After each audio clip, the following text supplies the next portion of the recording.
solat apa yang tak boleh pada waktu ni dan solat apa yang dibolehkan.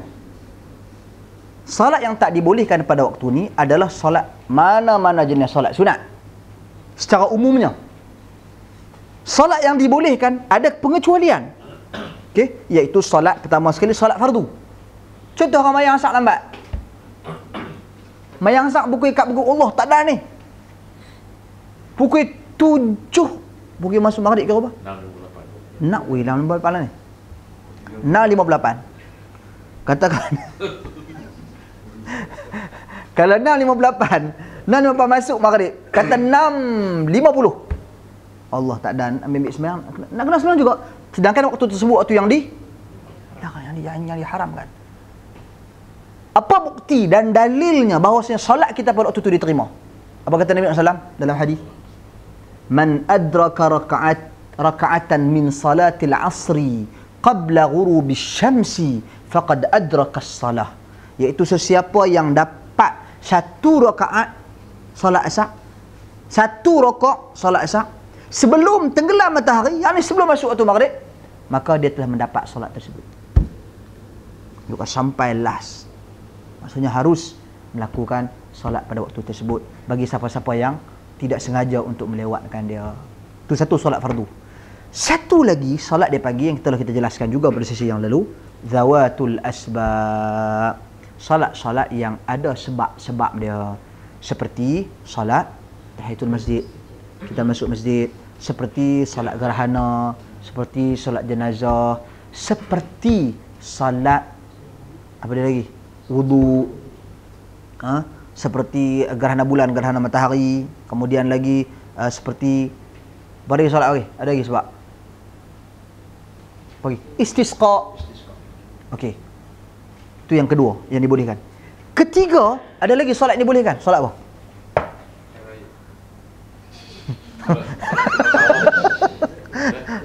Hari raya mana? Hari raya termasuk dalam solat sebab. Solat sunat tawaf termasuk dalam solat bersebab. Ini tak ada sebab. Tak ada sebab.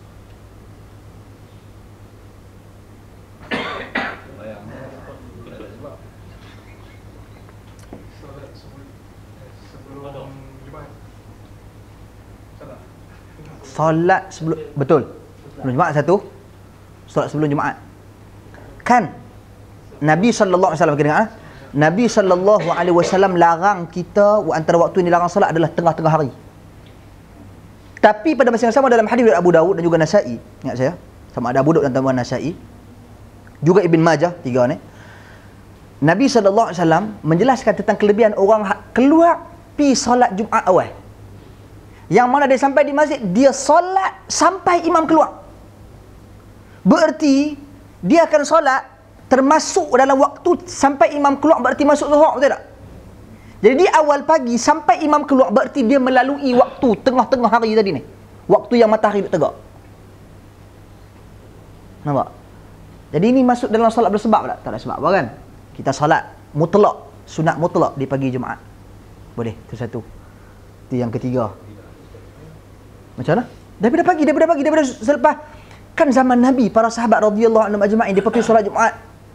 Lepas duha, terus. Depa solat. Bukan satu solat tu sampai pukul 12. Tak habis. Oh, power sangat. Solat dua rakaat teruskan. Okey, tu yang ketiga. Yang keempat lagi solat apa? Ada lagi?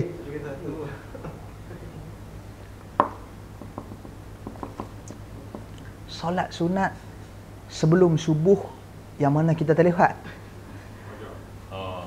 Solat sunat fajar sebelum subuh yang mana apabila kita terlewat bangun, contohnya kita tunaikan solat subuh dulu, selepas tu harus bagi kita tunaikan 2 rakaat. Apa dia? Solat Zuhur yang lewat lepas asar. Yang mana Nabi SAW buat kerana Nabi SAW nyatakan telah mengganggu aku, telah melewatkan solatku Bani Abdi Qais, yang menyebabkan solat aku terganggu, aku tak sempat tunaikan solat sebelum zuhur, aku tunaikan selepas daripada asar. Itu 5 solat yang dibolehkan. Wallahu a'lam.